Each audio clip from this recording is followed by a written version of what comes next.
Hello students, welcome to ज्ञान तृप्ति college YouTube channel. पिछले last lectures में हम बीएससी सेकेंड ईयर और फाइनल ईयर की फिजिक्स यानी क्वांटम मैकेनिक्स और स्टैट को दोनों को एक साथ लेके चल रहे हैं, क्योंकि 3-4 टॉपिक ऐसे थे जो दोनों क्लासेस में कॉमन थे। ठीक है, तो हम उन्हीं टॉपिक्स को आज फिर से कंटिन्यू करते हैं। बीएससी फाइनल ईयर में वो क्वांटम मैकेनिक्स में टॉपिक है और बीएससी सेकेंड ईयर में वो स्टैट में है। ठीक है, तो हम टॉपिक करेंगे सिंपल हार्मोनिक ऑसिलेटर।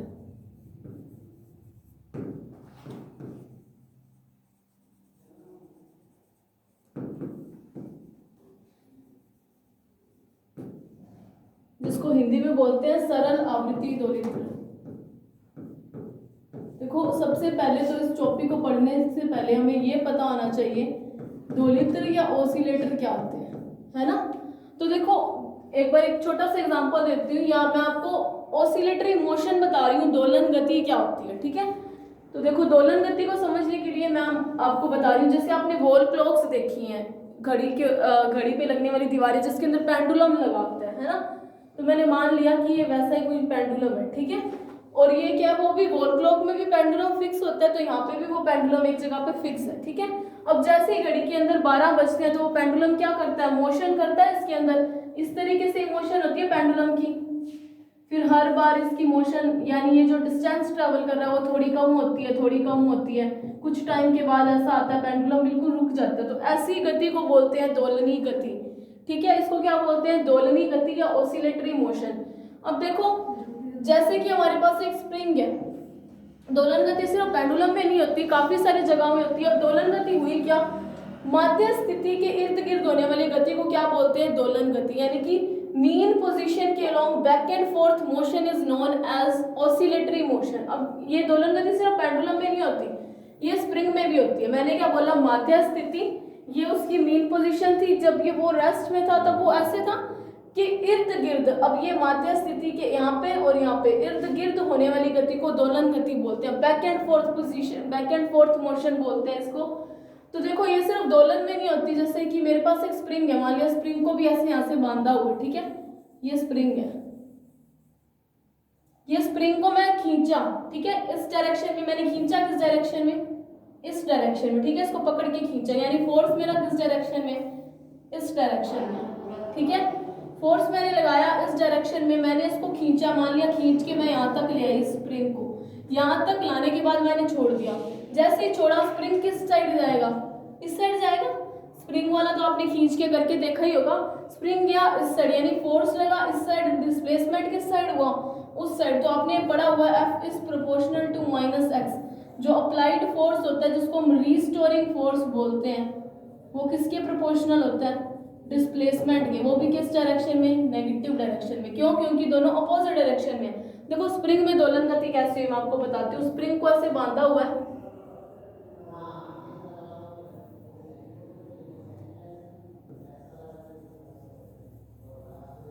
स्प्रिंग में दोलन गति कैसे हो, स्प्रिंग को बांधा हुआ, स्प्रिंग को जैसे ही खींचा तो स्प्रिंग क्या होता है, इसके अंदर मोशन करता है। पहले ये ऐसे आया, इस साइड गया, फिर इस साइड गया, फिर इस साइड गया, इस साइड कैसे गया, एक बार इस साइड जाता है, फिर ये इस साइड जाता है।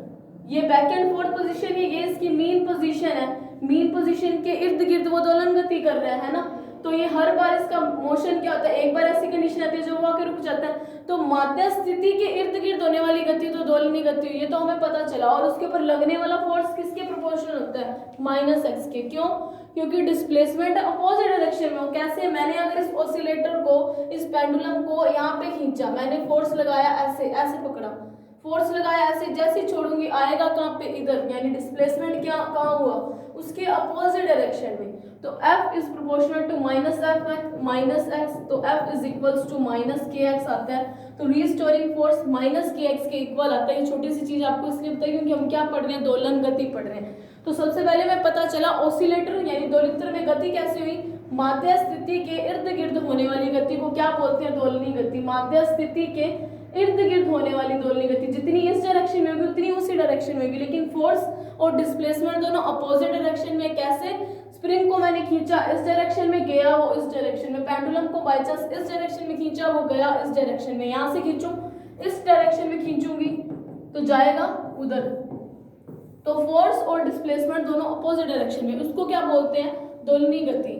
लास्ट 2 लेक्चर्स में हम क्या कर रहे थे, हमने 2 टॉपिक किए थे। एक तो किया था हमने पार्टिकल इन 1 डायमेंशनल बॉक्स, एक 1D बॉक्स किया था और एक 3D बॉक्स किया था, है ना। दोनों बॉक्स में हमने क्या किया था, एक साई फाइंड किया था एंड में और एक एनर्जी फाइंड किया था। दोनों में यही किया था। अगर आपने लास्ट लेक्चर्स देखे होंगे तो मैंने साई और एनर्जी फाइंड आउट करवाई थी आपको। क्यों करवाई थी? देखो साई का मतलब क्या होता है, साई क्या होता है, एक इसको बोलते हैं वेव फंक्शन। अब वेव फंक्शन क्या होता है, देखो कोई भी क्वांटम मैकेनिकल सिस्टम है हमारे पास, क्वांटम मैकेनिक्स के हिसाब से हमें अगर कोई तंत्र दिया हो, हमें उसके क्वांटम मैकेनिकल बिहेवियर को पता करना है कि वो कैसा है, तो हमें साई पता होना चाहिए। अब कैसे वो पता होना चाहिए, एक छोटा सा एग्जांपल बताते हैं आपको कि देखो एक हमारे पास क्लासिकल मैकेनिकल सिस्टम है, यहाँ पे मैं लिख रही हूँ क्लासिकल मैकेनिक्स और यहाँ पे मैं लिख रही हूँ क्वांटम मैकेनिक्स।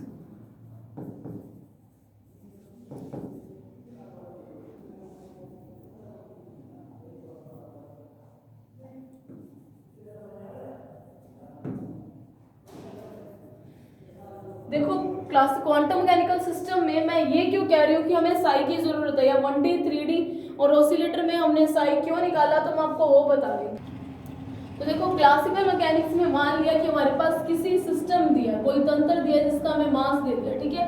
हमें उसका क्लासिकल मैकेनिक्स के तौर पे बिहेवियर देखना है कि वो सिस्टम क्या क्या कर सकता है आगे, उसके फ्यूचर इवेंट्स को देखना है कि उसके फ्यूचर में क्या क्या इवेंट्स हो सकते हैं, कैसे हो सकते हैं। मुझे मान लिया उसका कुछ मास पता है, ठीक है, जैसे बोल दिया 1 kg मान लिया दिया हो, और मुझे उसका डिस्प्लेसमेंट दिया है, मुझे डिस्प्लेसमेंट क्या दिया हुआ है 5, जैसे इसको छोड़ो, मुझे डिस्प्लेसमेंट दिया हुआ है 5t² प्लस 2t प्लस 3, ठीक है, मुझे इसका डिस्प्लेसमेंट दिया हुआ है, विस्थापन दिया। मैंने अब मुझे ये 2 चीजें दी हैं, मैं आपको ये चीज बोल रही हूँ कि साई से हमें क्वांटम मैकेनिकल सिस्टम का बिहेवियर पता चलेगा कि सिस्टम के फ्यूचर इवेंट्स क्या हो सकते हैं।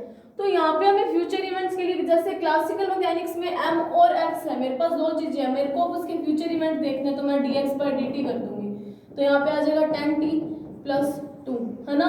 मैं अगर इसका फिर से डेरिवेटिव करूँ dx² dt², तो यहाँ पे सीधा 10 आ जाएगा। मतलब मेरे पास एक तो आया एक्सीलरेशन और एक आया वेलोसिटी।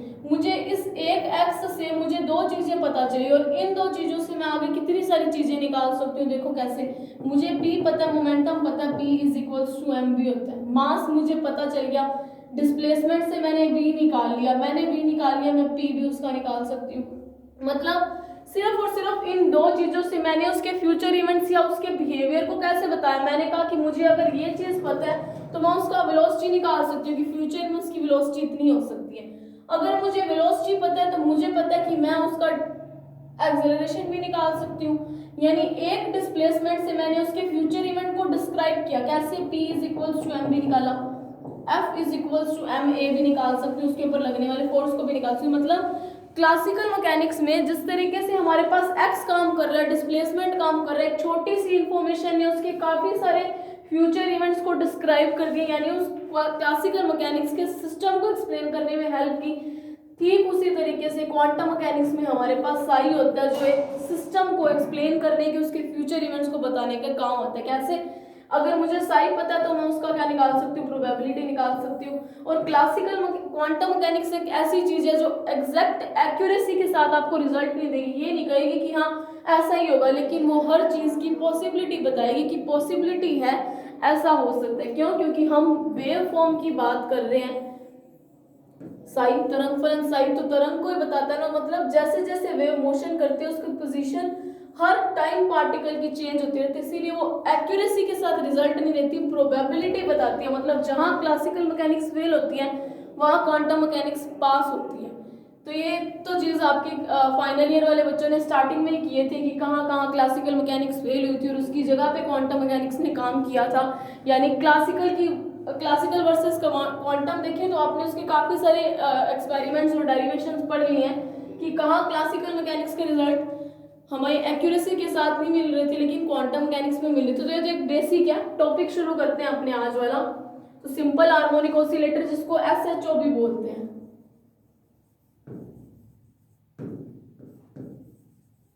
आपके पास पेपर में सिंपल हार्मोनिक ऑसिलेटर भी लिख के आ सकता है या फिर SHO भी लिख के आ सकता है।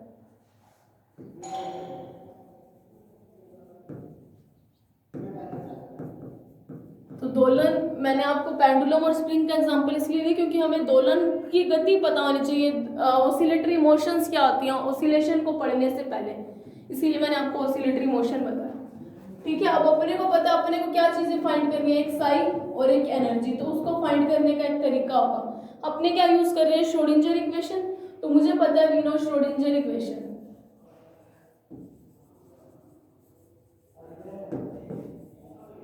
श्रोडिंजर इक्वेशन क्या है, -h²/2m। लास्ट जितने भी लेक्चर्स में हम कर रहे हैं हमने यही इक्वेशन यूज की है, आपको इक्वेशन याद भी होगी और फाइनल ईयर में ये पूरे डेरिवेशन भी आते हैं तो वो भी कर चुके हैं। del² ψ/del x² plus v ψ is equals to e ψ होता है ना, यही होता है। अब देखो अपने को पता है कि जब ऑसिलेटरी मोशन होती है उस टाइम पोटेंशियल एनर्जी कितनी होती है, ½ kx² के इक्वल होती है।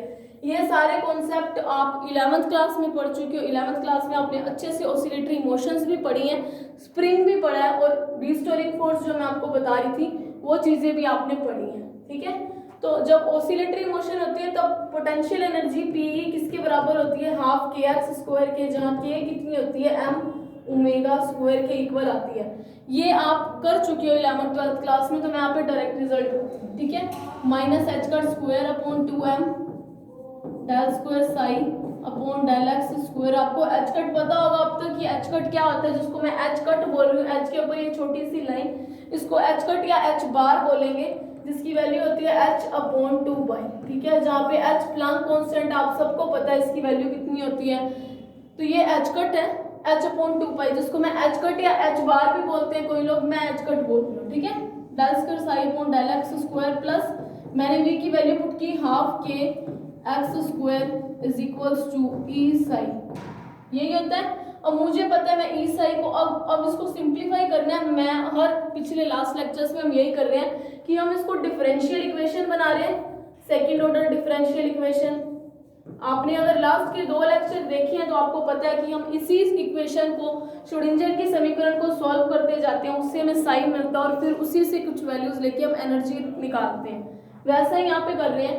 तो -h²/2m को उधर मल्टीप्लाई में भेज दूं, del² ψ/del x² प्लस जैसे आपने 1D बॉक्स में किया था वहाँ पे पोटेंशियल एनर्जी 0 थी क्योंकि इंफिनिटी लगा हुआ तो पार्टिकल कभी रेस्ट में आना ही नहीं था, तो वहाँ पे आपने क्या लिखा था, del² ψ/del x² plus 2m E/h² ψ is equals to 0, इसको आपने k² मानना था, k² ψ इज इक्वल्स टू 0, तो यहाँ से क्या बना था, del² ψ/del x² plus k² ψ is equals to 0। वहाँ पे भी सेकंड ऑर्डर डिफरेंशियल इक्वेशन बनी थी, फिर इसका ही कोई सॉल्यूशन लेके हमने आगे सॉल्व किया था। वैसे ही यहाँ पे मैं सेकंड ऑर्डर डिफरेंशियल इक्वेशन बनाने की ट्राई कर रही हूँ एक बार। ठीक है, ये -h²/2m सब में मल्टीप्लाई होगा, तो यहाँ पे अगर मल्टीप्लाई होगा तो -2m/h² आएगा into 1/2 kx² is equals to -2m/h² e ψ, ये एज इट इज रहेगा। देखो ये मैंने पिछले लेक्चर में बताया था कि हम ऐसा कर चुके हैं क्योंकि आपको थोड़ा रिमाइंड करवाने के लिए, काफी दिनों से लेक्चर्स नहीं हुए इसलिए। तो देखो आगे देखते हैं, तो देखो अगर इसको मैं सॉल्व करूंगी फिर तो यहाँ पे क्या बनेगा, ये 2 से 2 कैंसल आउट हो गया और यहाँ पे कुछ भी कैंसिल आउट नहीं हो रहा, तो यहाँ पे क्या बना, del² ψ/del x² minus sign है m kx² h², यही बना साई, यहाँ पे v साई होता है ना, ये यहाँ पे एक साई रह गया, v साई है ना, वो साई वहाँ पे रह गया था, is equals to -2m/h² e ψ। अब इसको मैं थोड़ा सॉल्व करूँ तो कैसे बनेगा, del² ψ/del x² minus m kx² h² ψ plus 2m E/h² ψ is equals to 0। मेरे को पता है साई दोनों टर्म में कॉमन आ गया, del² ψ/del x² मैं प्लस में ले रही हूँ, मैं इसको टर्म को पहले लिख रही हूँ, यानी 2m E/h² माइनस एम के x square upon H cut square into sign. इसी तरीके से कॉमन आएगा। और मैंने आपको क्या बताया था कि के की वैल्यू कितनी होती है, एम ओमेगा स्क्वायर, है ना।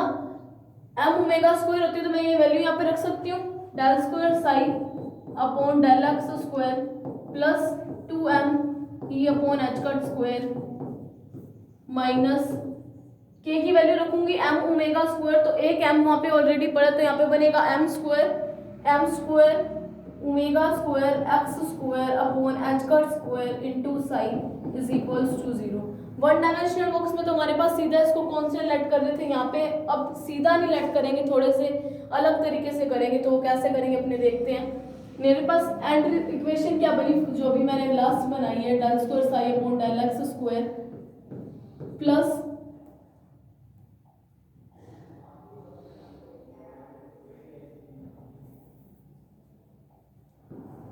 Del square psi upon del x square plus 2m e upon H cut square minus m square omega square x square upon H cut square. ये बना साई इज इक्वल टू 0।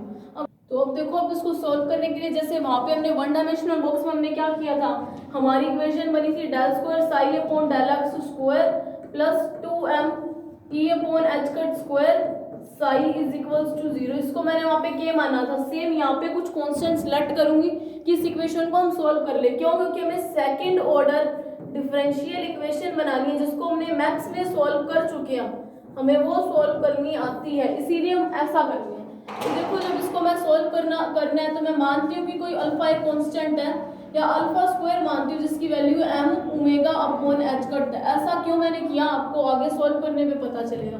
अगर इसकी value m omega upon H cut है, किसकी, alpha square की, कोई constant मैंने माना है, तो अल्फा की पावर 4 कितना बनेगा, m square omega square upon H cut square. मैंने क्या अज्यूम किया है कि कोई अल्फा स्क्वायर कांस्टेंट है जिसकी वैल्यू कितनी है, m omega upon H cut, और अल्फा की पावर 4 कितनी हो जाएगी, उसका स्क्वायर हो जाएगा, m square omega square upon H cut square. कैसे किया, इस अल्फा स्क्वायर का फिर से स्क्वायर किया। अगर मैं इसका फिर से स्क्वायर करूं तो मुझे पता है m omega upon H cut का स्क्वायर होगा, अगर स्क्वायर होगा तो वो वही चीज बनेगी, है ना।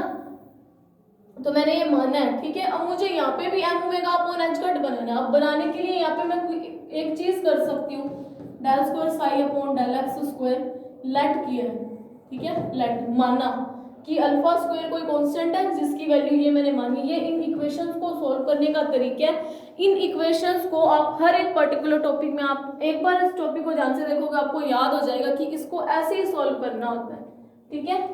तो यहाँ पे देखो, मुझे यहाँ पे एम अल्फा बनाना है। अगर मुझे अल्फा बनाना है तो मुझे पता है कि इस पूरी इक्वेशन में मेरे पास कुछ चीजें तो है, एम है, एच कट है, लेकिन ओमेगा मिसिंग है। तो ओमेगा मिसिंग है तो मैं ओमेगा अपॉन ओमेगा का मल्टीप्लाई करूँ, दैट इज मैं 1 का मल्टीप्लाई करूँ। और अगर 1 का मल्टीप्लाई किसी चीज में करूँ तो कोई फर्क नहीं पड़ता, इसीलिए मैंने ओमेगा अपॉन ओमेगा का मल्टीप्लाई कर दिया माइनस।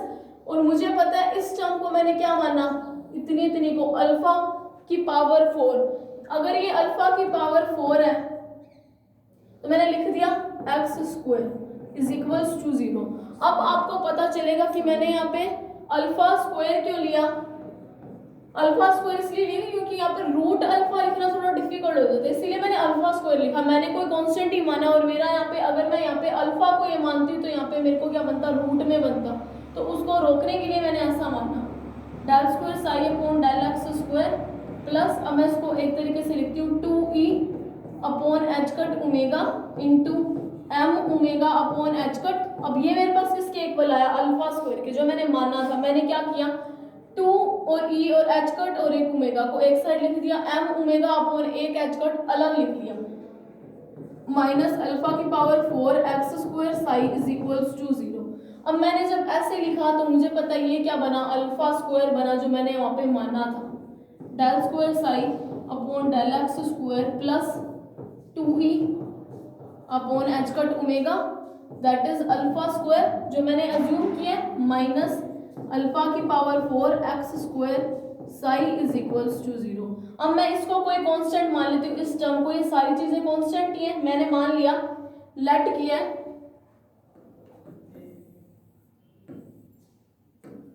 लेट कोई लैम्डा कांस्टेंट है जिसकी वैल्यू क्या है 2e/h कट ओमेगा मानना है मैंने, ठीक है। मतलब इतनी बड़ी बड़ी टर्म्स लिखने के बजाय मैं छोटी सी टर्म लिख देती हूँ। तो यहाँ से इसकी वैल्यू क्या आएगी, del square psi upon del x square plus lambda alpha square minus alpha की power 4 x square psi is equals to 0। अब मुझे इतने में इतना पता है कि यहाँ से एक अल्फा स्क्वायर कॉमन आ रहा है ना, तो मैं वही कॉमन लिख देती हूँ, del square psi upon del x square plus alpha square that is lambda minus alpha square x square psi is equals to 0। देखो एक बार हम रिवाइज करते हैं कि हमने किया क्या है अब तक। एक तो मैंने ऑसिलेटरी मोशन बताया, क्योंकि हम सरल आवर्ती दोलित्र पढ़ रहे हैं तो आपको दोलन गति पता होनी चाहिए कैसी है कैसी होती है, तो वो आपको पता चला। तो देखो दूसरा मैंने क्या किया, जैसे हर एक टॉपिक में हम श्रोडिंगर इक्वेशन यूज करे थे, वो भी कैसे टाइम इंडिपेंडेंट, जो कि टाइम का डेरिवेटिव नहीं है यहाँ पे, इसीलिए टाइम इंडिपेंडेंट काल अनाश्रित है।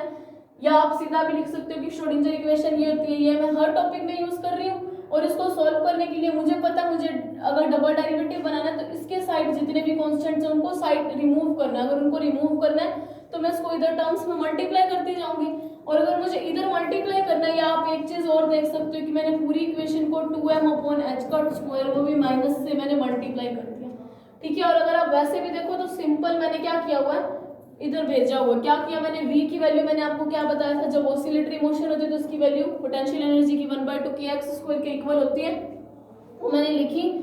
और मुझे यहाँ पे सिर्फ और सिर्फ डबल डेरिवेटिव चाहिए था, और h cut square upon 2m एक एक्स्ट्रा टर्म थी, उसको हटाने के लिए मैंने -2m/h कट स्क्वायर को उधर साइड भेज दिया। यानी कि इसको मैंने क्या किया, अगर इधर इधर मल्टीप्लाई करूँ तो अपोजिट जाएगा, या आप सीधा याद कर लो कि -2m/h कट स्क्वायर का मैंने पूरी इक्वेशन से मल्टीप्लाई किया।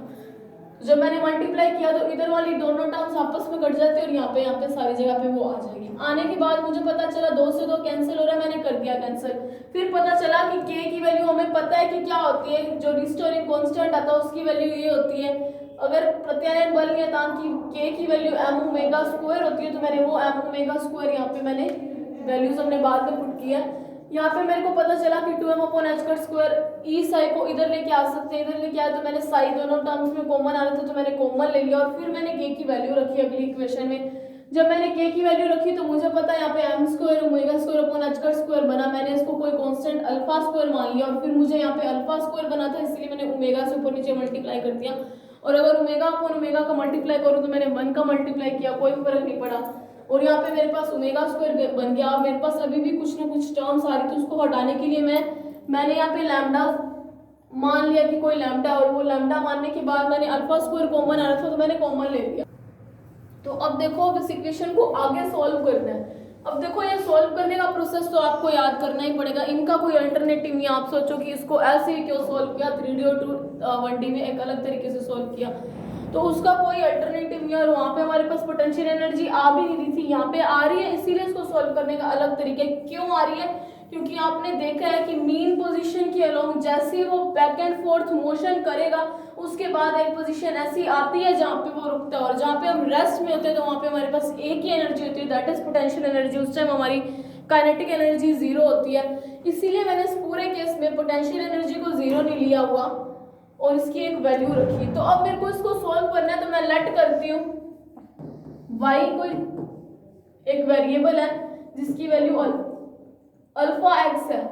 y वेरिएबल क्यों बोला, क्योंकि मैंने x एक वेरिएबल होगा। x वेरिएबल कैसे होगा कि देखो ये मान लिए कि x डायरेक्शन को शो कर रहे हैं, तो डिस्प्लेसमेंट x है वो हर बार चेंज होता जा रहा है, तो वो एक वेरिएबल क्वांटिटी है।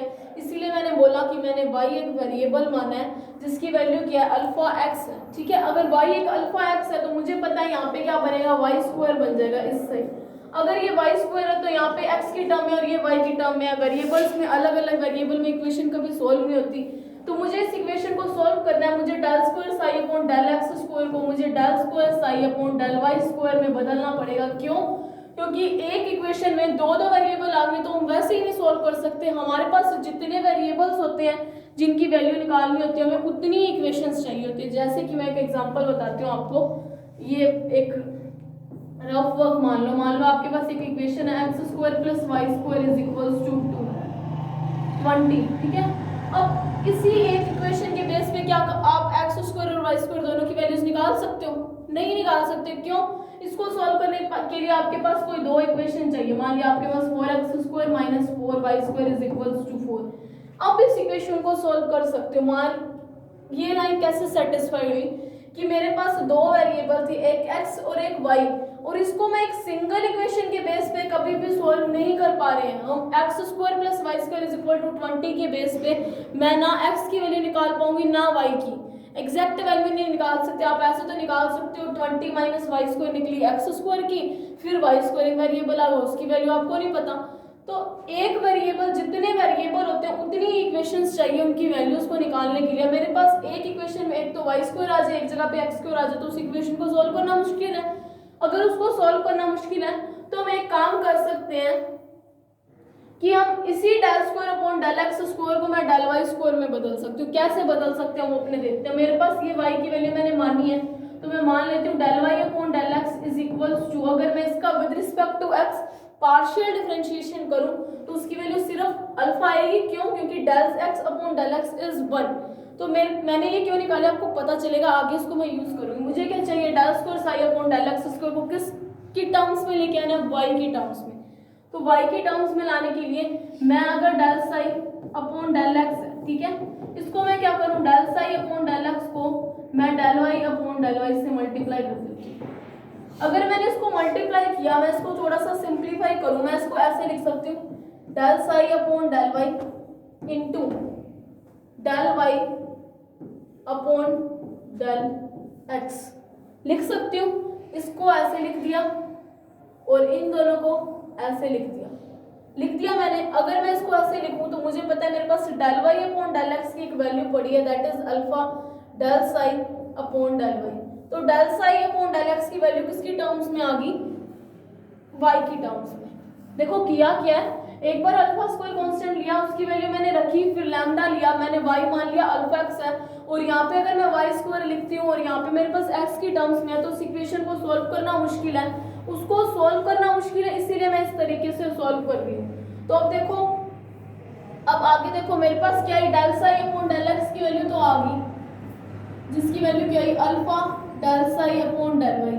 मुझे क्या पता है, इस जो लास्ट इक्वेशन हमने लिखी वहां पे क्या है del² अपॉन del x², यानी डबल डेरिवेटिव, तो मैं इसका डबल डेरिवेटिव कर देते हैं। जैसा इक्वेशन की डिमांड है वैसा हम काम कर देते हैं, del psi upon del x, तो डबल डेरिवेटिव हुआ, इस टर्म का भी डबल डेरिवेटिव होगा, del upon del x alpha del psi upon del y।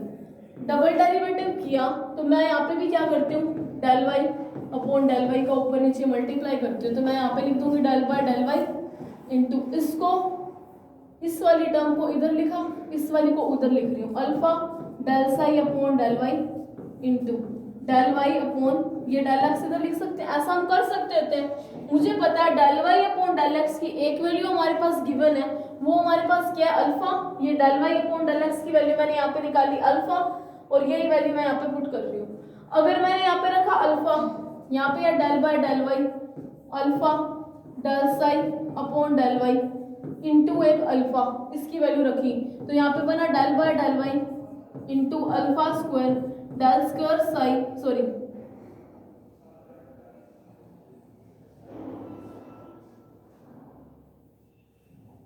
del psi upon del y।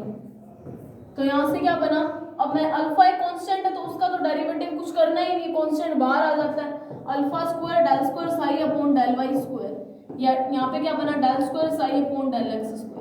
तो मेरे पास जो मेरे को करना था वो मेरे पास आ गया। हम सिर्फ आज इस इक्वेशन की वैल्यू पुट करके बाकी के इसको कल सॉल्व करेंगे। तो जैसे ही मैं ये वैल्यू इस इक्वेशन में रखती हूँ तो मुझे पता है यहाँ पे इसकी वैल्यू रखती हूँ, जब मैंने इसकी वैल्यू रखी तो मुझे पता है alpha square del square psi upon del y square, del square psi upon del x की स्क्वायर की जगह मैंने ये वैल्यू रख दी जो मैंने निकाली थी। और बाकी क्या है, यहाँ पे एक अल्फा स्क्वायर पड़ा है plus alpha square lambda minus alpha square x square है, जिसकी जगह मैं वाई स्क्वायर लिखूंगी, y square psi is equals to 0। मुझे पता है एक अल्फा स्क्वायर सब में कॉमन है तो उसको मैंने बाहर भेज दिया, del square psi upon del y square lambda minus y square into psi is equals to 0।